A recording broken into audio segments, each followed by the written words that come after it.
नमस्कार। जय हिंद साथियों। एक बार फिर से स्वागत है आपका मेरे YouTube चैनल स्टडी विद सागर में। आशा करता हूँ आप सभी लोग अच्छे होंगे और आपकी तैयारी अच्छी चल रही होगी। देखिए, आज एक नई वीडियो लेके हम आए हैं आपके पास, जिसमें हम इकोनॉमी, जो देखिए परीक्षाओं में सबसे ज़्यादा टफ माना जाता है। कई बार बच्चों को बहुत ही ज़्यादा दिक्कत आती है इकोनॉमी के क्वेश्चंस को सॉल्व करने में। तो इस वीडियो में हम जो टॉप के MCQ रहते हैं इकोनॉमी के, जो हर बार पूछे जाते हैं और इनके पूछे जाने के चांसेस आपके जितने भी एग्जाम होने वाले हैं, खासकर जो आपका आबकारी और परिवहन का जो एग्जाम आने ही वाला है, होने ही वाला है, उसके लिए ये वीडियो बहुत इंपॉर्टेंट होने वाली है।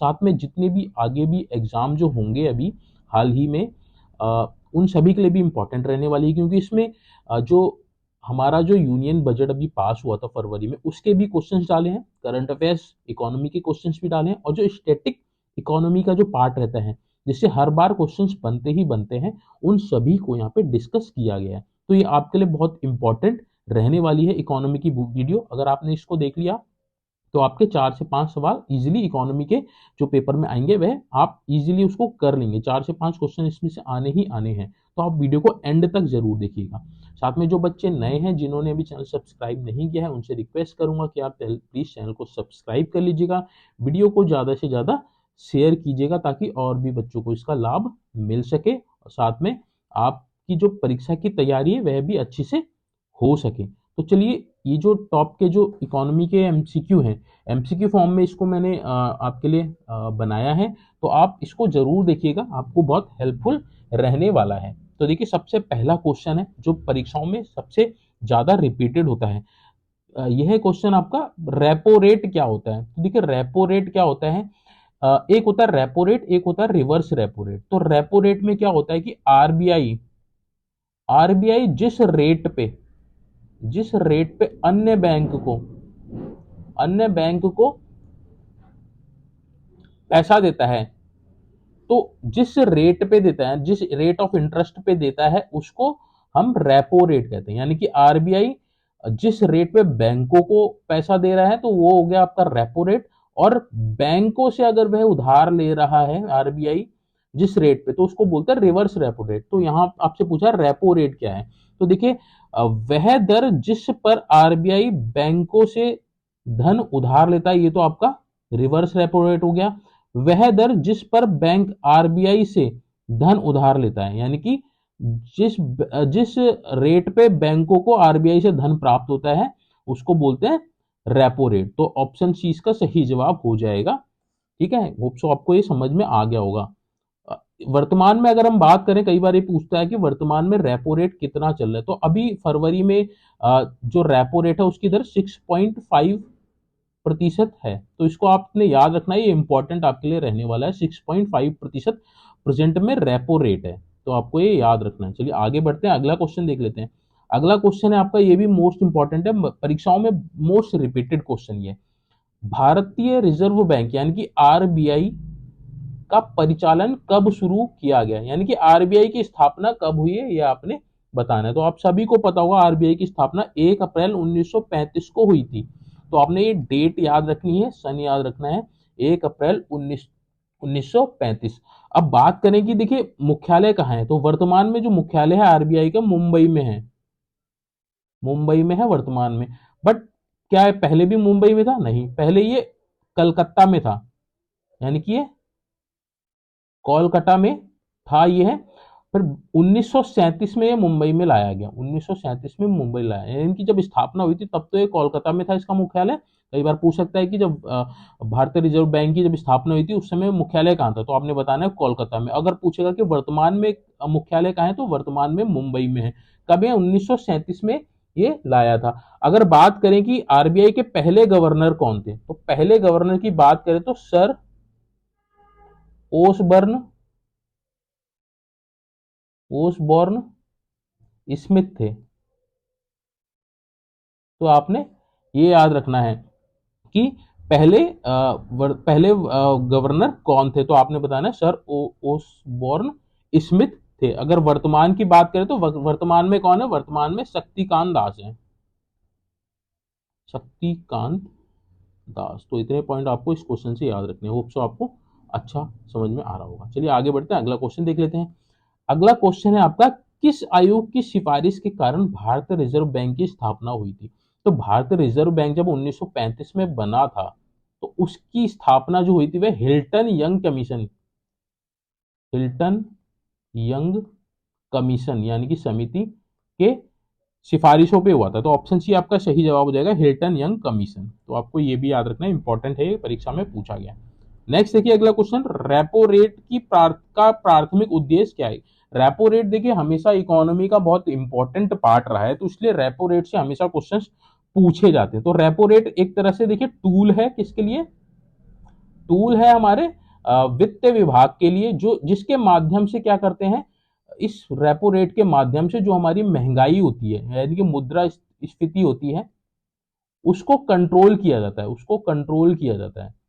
किसके माध्यम से? Repo rate. रेपो रेट अगर बढ़ा दी जाएगी तो आपका महंगाई क्या होगी? महंगाई आपकी कम हो जाएगी। और रेपो रेट अगर कम कर दी जाएगी तो महंगाई आपकी बढ़ जाएगी। ठीक हो गया?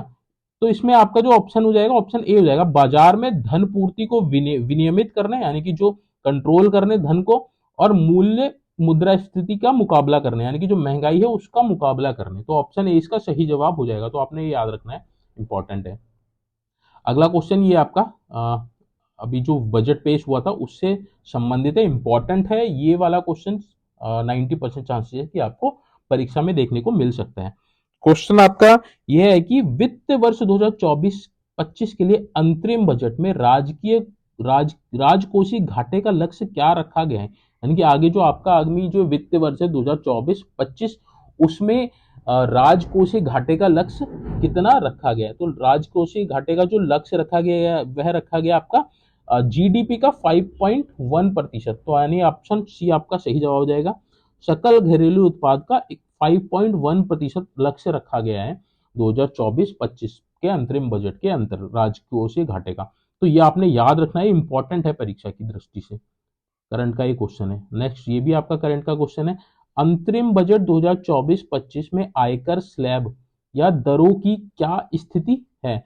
तो आयकर जो अभी आपका जो बजट पेश किया गया तो उसके उसमें जो आयकर का जो स्लैब है, जिसमें आपका डायरेक्ट सॉरी इनडायरेक्ट टैक्स है, उसमें कोई परिवर्तन नहीं किया गया है। यानी कि जो पहले था, यानी कि 7 लाख तक आपका कोई भी आपको वो देना नहीं पड़ेगा, आपको टैक्स नहीं देना पड़ेगा, वही सीमा इस समय भी लगी गई रखी गई है। तो ऑप्शन सी आपका सही जवाब होगा, कोई बदलाव नहीं किया गया है। आगे बढ़ते हैं, अगला क्वेश्चन देख लेते हैं। अगला क्वेश्चन है आपका, आम चुनाव से पहले बजट सत्र के दौरान प्रस्तुत बजट के लिए किस शब्द का प्रयोग किया जाता है? तो अभी आपने पढ़ा होगा अंतरिम बजट, तो अंतरिम बजट ही इसको प्रयोग किया जाता है। जो आपका आम चुनाव जो होते हैं, जैसे आपके अभी चुनाव होने वाले हैं, तो उससे पहले जो बजट पेश किया जाता है तो उसको अंतरिम बजट कहा जाता है। तो ऑप्शन बी आपका सही जवाब हो जाएगा, ये भी परीक्षा में पूछा जा सकता है।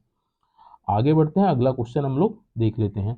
अगला क्वेश्चन है आपका, नीति आयोग के अनुसार पिछले 9 वर्षों में भारत में गरीबी दर की में कितनी गिरावट दर्ज की गई है? तो अब भारत में जो गरीबी है उसमें कितनी गिरावट दर्ज की गई है पिछले 9 वर्ष में? तो देखिए 29% से यह हो गई है अब 11%, 11% पे आ गई है। तो इसका जो सही जवाब हो जाएगा ऑप्शन नंबर सी हो जाएगा, 29% से लगभग 11% हो गई है आपकी गरीबी दर पिछले 9 वर्ष में। ये नीति आयोग की रिपोर्ट के अनुसार है। तो चलिए आगे बढ़ते हैं, अगला क्वेश्चन देख लेते हैं। अगला क्वेश्चन है आपका, वर्तमान में भारत में नीति आयोग की स्थापना आपको पता होगा 1 जनवरी 2015 को हुई थी। ये भी कई बार पूछा जाता है। नीति आयोग को थिंक टैंक भी कहा जाता है, थिंक टैंक भी कहा जाता है। तो इतने पॉइंट्स ये भी आपको याद रखने। तो इसमें पूछा है कि नीति आयोग के मुख्य कार्यकारी अधिकारी यानी कि सीईओ कौन के रूप में कौन कार्य, वर्तमान में सीईओ पूछे हैं नीति आयोग के कौन है? तो नीति आयोग के जो वर्तमान के जो आपके सीईओ हैं वे है आपके BVR सुब्रमण्यम। तो ये आपको याद रखना है, परीक्षा में ये पूछा जा सकता है, कई बार ये परीक्षाओं में पूछा जा चुका है। तो नीति आयोग के वर्तमान में जो सीईओ हैं कौन है? BR सुब्रमण्यम है। कई बार पूछ सकता है कि वर्तमान में नीति आयोग के अध्यक्ष कौन है, तो ये भी आपने यही बताना है, BVR सुब्रमण्यम। तो अगर आपसे पूछेगा कि नीति आयोग के उपाध्यक्ष कौन है, उपाध्यक्ष की अगर हम बात करें तो उपाध्यक्ष वर्तमान में श्री सुमन बेरी हैं। सुमन बेरी हैं। तो ये भी आपको याद रखना है। अध्यक्ष आपके BVR सुब्रमण्यम, उपाध्यक्ष आपके सुमन बेरी जी हैं। अब इसका मैंने आपको बता दिया स्थापना कब हुई थी, 1 जनवरी 2015 को हुई थी। तो इतने पॉइंट्स आपको इस क्वेश्चन से याद रखने हैं। आगे बढ़ते हैं, अगला क्वेश्चन देख लेते हैं। अगला क्वेश्चन आपका 16वें वित्त आयोग का अध्यक्ष किसे नियुक्त किया गया है। तो देखिए हर 5 वर्ष में वित्त आयोग का गठन किया जाता है। वित्त आयोग का जो आपका जो प्रावधान है वह अनुच्छेद 280 के अंतर्गत है। 280 के अंतर्गत प्रत्येक 5 साल में एक वित्त आयोग का गठन किया जाता है। तो देखिए इससे पहले जो 15वें वित्त आयोग थे, 15वें वित्त आयोग के NK सिंह थे। NK सिंह आपके इसके अध्यक्ष थे। वर्तमान में अध्यक्ष कौन है? वर्तमान में अध्यक्ष डॉक्टर अरविंद पनगड़िया जी को नियुक्त किया गया है 16वें वित्त आयोग का। तो 16वें वित्त आयोग के आपके डॉक्टर अरविंद पनगड़िया जी हो गए। अब बात करें जो सबसे पहला जो वित्त आयोग था तो उसका गठन जो था वो 22 नवंबर 1951 में गठन हुआ था। तो इसके जो पहले अध्यक्ष, कई बार पूछा जाता है वित्त आयोग के पहले अध्यक्ष कौन थे, तो वह आपने बताना है KS नियोगी। तो ये भी आपको याद रखना है, इतने पॉइंट्स आपको याद रखने हैं। KS नियोगी जो थे पहले वित्त आयोग के अध्यक्ष थे। तो इतने पॉइंट्स आपको याद रखने हैं। आगे बढ़ते हैं, अगला क्वेश्चन देख लेते हैं। अगला क्वेश्चन है भारत में वित्तीय वर्ष की अवधि क्या है, यानी कि जो फाइनेंशियल ईयर होता है उसकी अवधि क्या है। तो फाइनेंशियल ईयर हमारा यहाँ 1 अप्रैल से 31 मार्च तक चलता है। तो ये आपको याद रखना है, परीक्षाओं में पूछा जाता है 1 अप्रैल से 31 मार्च, यानी कि ऑप्शन ए आपका सही जवाब हो जाएगा। आगे बढ़ते हैं, अगला क्वेश्चन देख लेते हैं। अगला क्वेश्चन आपका 27वां WAIPA विश्व निवेश सम्मेलन कहाँ आयोजित किया गया था। तो विश्व निवेश सम्मेलन ही सबसे बड़ा सम्मेलन होता है। ये अभी हाल ही में नई दिल्ली में इसका आयोजन हुआ था। नई दिल्ली में 14 से 27 नवंबर 2023 में ये नई दिल्ली में आयोजन इसका हुआ था। अगर हम बात करेंगे तो WAIPA की, तो इसकी फुल फॉर्म है आपकी वर्ल्ड, W से वर्ल्ड, A से एसोसिएशन, I से इन्वेस्टमेंट, P से आपका प्रमोशन, A से एजेंसीज। तो आपका ये इन्वेस्टमेंट से रिलेटेड है ये आपकी एजेंसी।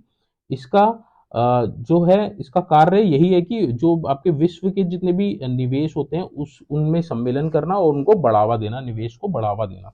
तो इतने पॉइंट्स आपको याद रखने हैं। तो 14 से 27 नवंबर 2023 को नई दिल्ली में आयोजित हुआ था विश्व निवेश सम्मेलन। आगे बढ़ते हैं, अगला क्वेश्चन देख लेते हैं। अगला क्वेश्चन आपका 13वां क्वेश्चन है आपका 42वें भारतीय अंतर्राष्ट्रीय व्यापार मेले का विषय क्या था। तो देखिए 42वां भारतीय अंतर्राष्ट्रीय व्यापार मेला जो था वह आपका कहाँ लगा था, नई दिल्ली में हुआ था। 14 से 27 नवंबर नई दिल्ली में हुआ था ये।